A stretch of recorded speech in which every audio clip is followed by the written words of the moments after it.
10. The moral of the story is future world champions don't belong around cars with broken phones inside of them. I don't know a whole lot of math, but I do know that sun plus water equals hungry and sleepy. I don't know why, but that's the equation. So when we got home from washing cars, the first thing I did was pass out, face planted right on the couch. The second thing I did, which was the first thing I did after waking up, was rush the fridge. Went for the peanut butter and jelly and bread and made myself a sandwich. I don't know a whole lot about sandwiches either, but I do know it's an art to getting just the right amount of peanut butter and the right amount of jelly. And I don't even know all that much about art, but I do know drawing goes perfect with sandwiches, especially drawing time machines, which I do know a lot about. A water hose time machine. What if you set where you want to go by turning the knob on the wall spigot? You know, the one the hose is connected to the right for the future, to the left for the past. And once you got that set, all you gotta do is pull the trigger on the nozzle, and instead of water coming out, time travel comes out, like a whole new place comes out. And maybe it comes out as a liquid, but instantly becomes solid, like it freezes into an unfrozen reality. Or or maybe to time travel, you aim the nozzle at the sky and pull the trigger, and the water shoots up into the air, and when it comes down like mist, it rains a new world, a new place, a new time around you. Wow, that would be nuts. Or or what if it's not in the nozzle? What if you gotta take the hose, wrap it around your body, then what you doing? I didn't hear Dad come in. Drawing sometimes turns my ears off, or maybe it fills them with all my thoughts. Gotta talk to yourself to invent something, or to imagine something that might be invented. Gotta ask yourself questions and answer yourself. Some people that call that cuckoo. I call it cuckoo too, but who said cuckoo is bad? Sounds like another word for future world champion to me. Plus, if I wasn't drawing, I probably would have just been stuck staring at the safe cabinet, wondering what my Jordans were doing in there. Probably playing Nintendo without me. Drawing, I said to my father, nibbling the end of my pencil, the eraser side. Then, realizing I'd actually made a sandwich, which I'd only eaten half of, I replaced the pencil biting with sandwich biting, because real food tastes better than whatever erasers are made of. What you doing? Dad looked relaxed and smelled like outside, but how outside smells in the evening, which is different than how it smells in the morning.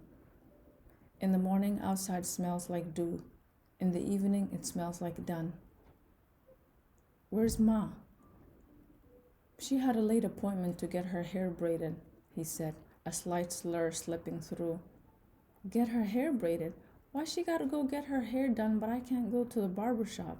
I asked, but he ain't answer, just reached up in the overhead cabinet for a glass and filled it with faucet water, guzzled it down, wetting his chin and t-shirt collar with the spillover. Whenever my dad drinks water like this, it's because he's trying to drown out the beer. And judging from the balloon in his belly, he'd had more than a few. Come sit outside with me, he said, each word broken up by burps. He refilled the glass. It's a nice night. Plus Mario out there acting a fool.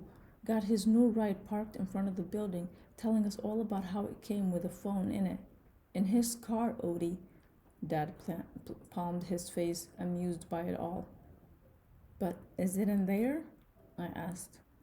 Yeah, it's in there, but I swear it don't work. The idea of a telephone in a car was wild, like some of the guys around me were living in the future, while others were living in the past. Me, I was just living.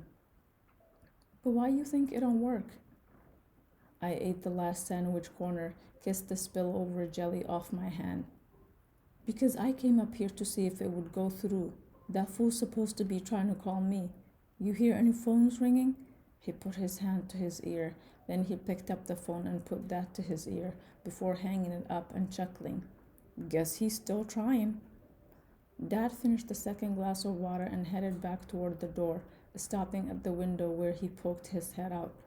Mario, he called down to the street. Don't worry. I'm sure it ain't your car. Maybe we forgot to pay the phone bill this month. Money's tight for us no phone in the car people.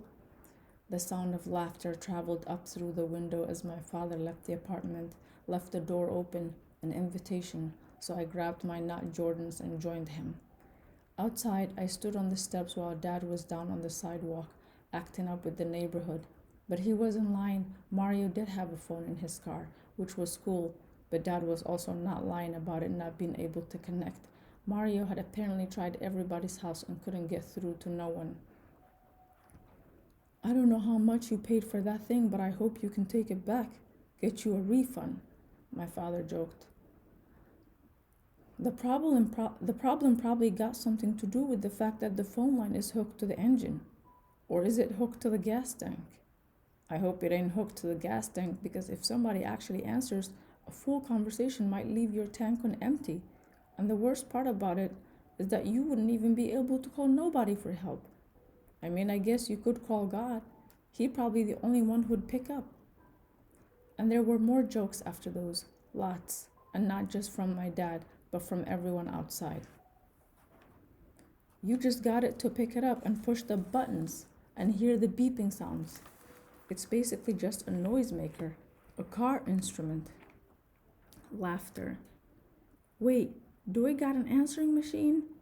Wait, is the answering machine a radio station? More laughter. Do you have to drive long distance to call long distance? Big laughter. Is there a separate phone bill? If so, you might as well just sleep in your car. This is your second apartment. Bigger laughter. It's a mobile home. Roar. Goose was out there too, and once he saw me, we took seats on the building steps right next to the empty beer cans lined up like aluminum soldiers. My dad, the general of that army, apparently had run back upstairs to get one more. You think it worked? I asked Goose as the jokes flew. I mean, do it matter? It's a phone. In a car. Goose had a point, then pointed to his brother. Poor baby was ducked off, distracted all up in some girl's face. I'd never seen her in Glass Manor, and she ain't looked like she was from around here. She looked like she lived in a house and had a backyard and had a father who watered the grass and wore a tie every single day. And she looked like she was ready to call that father if poor baby ain't back up a little bit. She kept looking over her shoulder at who we guessed was her friend or sister, who was way more interested in the guy she was talking to, a guy with a nasty scar on his mouth, who I'd seen a bunch of times with Mario, but only through the window of the barber shop. The girl who was with the scar mouth was laughing and throwing her head back, ear tucking her hair, charmed by him, and even though none of them were talking to me, I couldn't turn away. Neither could Miss Richardson, who sat with her head sticking out of her window, smoking a cigarette, worry-watching her boys. I waved to her. What you doing out there, Odie? She asked, tapping the ash down to the ground. I'm with my dad, I explained. I seen him, she said, but what you doing out there? Nothing, I replied. Miss Richardson dabbed the cigarette out on the windowsill and nodded. Good answer. In the middle of all this, the guys running jokes or the guys running game, the man from the car wash, Biscuit came around the corner in the DeLorean. He pulled up behind Mario's car, jumped out, instantly silencing the block. Some folks even got up and left. Miss Richardson called Goose's name, Gordon, but instead of responding, he stood as if he had been ordered to, like a soldier, and she just closed her window. You know him? I asked, getting my feet up under me too. Met him once or twice. He don't be around here like that. But this all his. What's all his? Goose looked at me, nodded his head toward his brother, who was still in the girl's ear trying his best to look good at losing, and was succeeding. See them clothes poor baby got on? That watch? Them chains and rings? Biscuit bought all that. They work for him. For real? I watched as Biscuit took a second to fix his clothes, smooth out the car wrinkles. My dad said he was a barber. Yeah, that's what they call him. Goose explained. Biscuit the barber. Dad came back to the door, beer in hand, already open, his mouth mimicking the open mouth of the can as he put eyes on Biscuit. Even the sound a can makes, the tss, my father made as we watched the Biscuit greet the crowd with cash-filled handshakes and dabs, followed by light steps in the chest for boys and smooches for the girls. He came our way. What's up, young soldiers? He said, reaching out for me and Goose, green paper peeking out from his palm. Go inside, y'all, Dad ordered, standing behind us. But why? I started. Did you hear me? Dad revved up. Let the boys get some fresh air, Big Otis. It's a beautiful night, ain't it? Dad didn't reply, just held the door open for Goose and me, shuffled us into the entryway, which was a small patch of carpeted space that led into the stairwell, the weird in-between room outside all the rooms, where the mailboxes were. But we ain't go nowhere, just stood on the door, right at the glass, as Dad and Biscuit had a man-to-man. Thanks again for the wash earlier. Been getting a lot of love all day, Biscuit was telling Dad, patting his shoulder. Yeah, well, thanks for donating to the team. Aye, boss, don't be talking to Big Otis, Mario squawked. He been out here firing me up all night, yapping about the phone in this car don't even work. It don't, Dad shouted back. Dad and Mario started laughing. Ha ha, but Biscuit, ha ha. Yeah, it does, Biscuit said. I bought it for him. I know for a fact it works. He backed away from the steps and strode over to the car, told Mario to get out so he could get in. Hey, Big Otis, what's your phone number? Biscuit now asked through Mario's car window. We already tried my house, Dad said. How about we try again? Biscuit suggested in a way that sounded like a demand, a dangerous one. My father glanced over at me through the door, gave me a look that I couldn't read, then called out the numbers, the wrong numbers. Which window is yours? Biscuit asked, producing a pair of gardening scissors out of nowhere and setting them on the dashboard. Oh, it's that one right there, Mario, still jokey, pointed up at our apartment. We waited as Biscuit dialed a number on the car phone, watched as he waited to hear the ring through the third-floor window my father had left open, but nothing. And then Biscuit cut his eyes at me and Goose and smiled. They must have sold me the knockoff version, Biscuit said with half a laugh. Nobody could tell if it was a joke or not, except my tipsy father. He apparently knew it was. Or at least he responded like he did. Nah, they must have not told you that yours is a payphone, Dad picked up. Gotta put a quarter in it for it to go through. Now everyone loosened up again, just a little, wiped thread sweat from their brows, laughed again, even Biscuit as my father demonstrated putting a pretend quarter into a pretend glove box. And as if it was a switch, Biscuit's face went serious again, and if his light were as if his light went out. Oh, that's funny, huh? He asked. I mean, it's just stupid, Dad shrugged, not noticing the temperature change. Ha ha. And now I'd pressed my face against the door, confused by my father's boldness. Huh? Huh? You calling me stupid? Biscuit asked. Ha ha. I'm saying if you bought a car thinking the phone inside it was actually gonna work, as if phones could work in cars, yeah, that's pretty stupid. Ha ha. Now Biscuit threatened my father. Say that to my face. Everyone was watching, waiting to see what Dad would do, but no one was watching like me. Goose tried to stop me. Odie, don't. But I couldn't help it. I cracked the door just enough to catch every word coming, just enough to get a clear view of my father bumbling down the steps toward the car. He stuck his head through the window, and before he could say a word, wham! Biscuit smacked him in the face with the phone. You could hear it from where I was standing, the snap and crunch, the hard plastic on soft face. My breath caught. What? What? No. And as I pushed through the door, my father stumbled back, holding his nose, yelling, cussing. I couldn't believe it. I'd never seen him get hit, ever. I'd never seen anyone get the best of him, or even try him. He was Big Otis, a Glass Manor giant, a neighborhood hero, a former track star turned businessman and coach. Gave out more dap than a dope boy dealt dope. Everybody's homeboy and nobody's problem. But in this moment, he looked back at me and was a faucet running red, blood seeping from behind his fingers.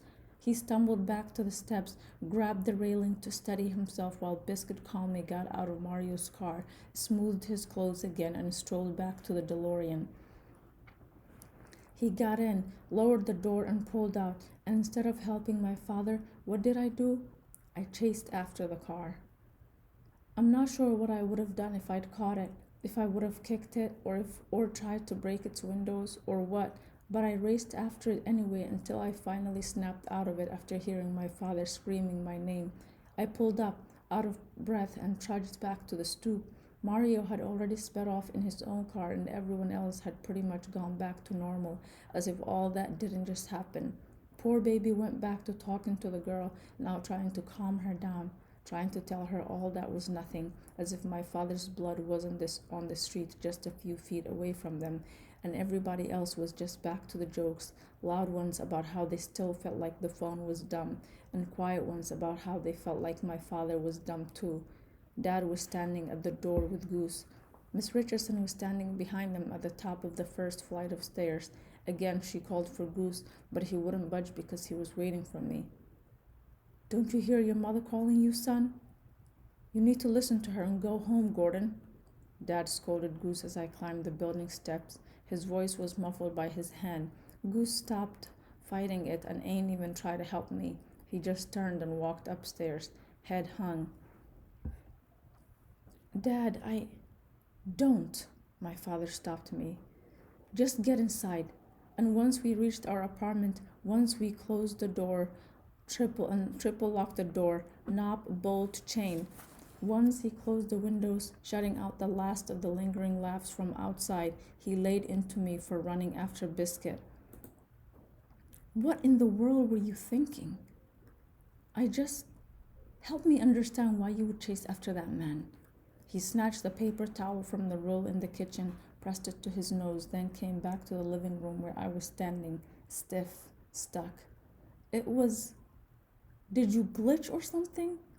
The red bled through. He dabbed, trashed, then grabbed another paper towel. The answer was, yes, I did glitch, but it's called adrenaline. And it was weird. He was acting like he ain't know what it was when he was the one who taught me that. Adrenaline was a way too fancy word for a body motor. Kicks in whenever anything exciting or dangerous happens. First time I ever felt it was on the track.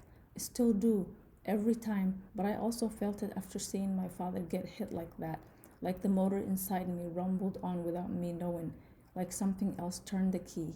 I felt it when I ran after the car. I felt it when I came back to the house. Felt it when I came upstairs too. It felt like everything was running inside me, like my brain and heart and lungs were all sprinting too fast to think and feel and breathe. Glitch. And when the adrenaline wears off and everything comes back to me, it comes back in a rush, like suddenly every thought, every feeling, every breath crashes into me in a confusion.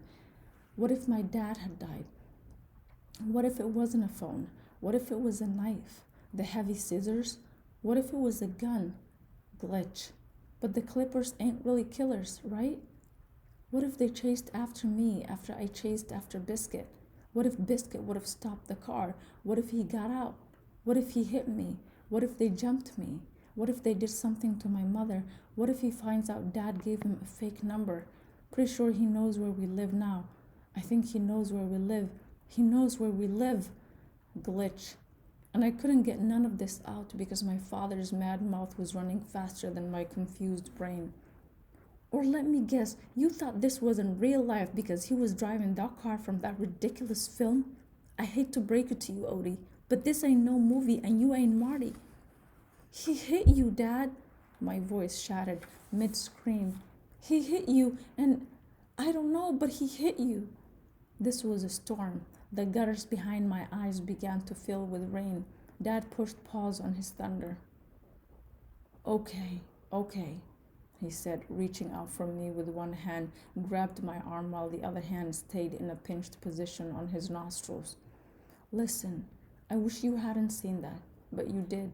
And the truth is, whether right or wrong, sometimes that happens. But Odie, he's a dangerous man, and it's not your job to defend me. It's my job to defend you. Understand? I guess, but I just. I tried to find the words for the weirdness I was feeling. I know what to say if someone asks me what size I wear, but what do I say if they ask me to say it to their face? Dad nodded, like he respected the question. You just make sure they're not holding a phone. Then he smirked, a terrible time for a joke. No, seriously, sometimes the best defense is to walk away. He caught himself. Ugh, I sound like your mother. Just let them have the shoes. Your life's not worth the shoes. They just sneakers, he mimicked. And even though they more than just shoes, she's right. Dad squeezed my shoulder, then looked down and caught a glimpse of the blood staining his shirt. Come on, help me clean up before she gets home.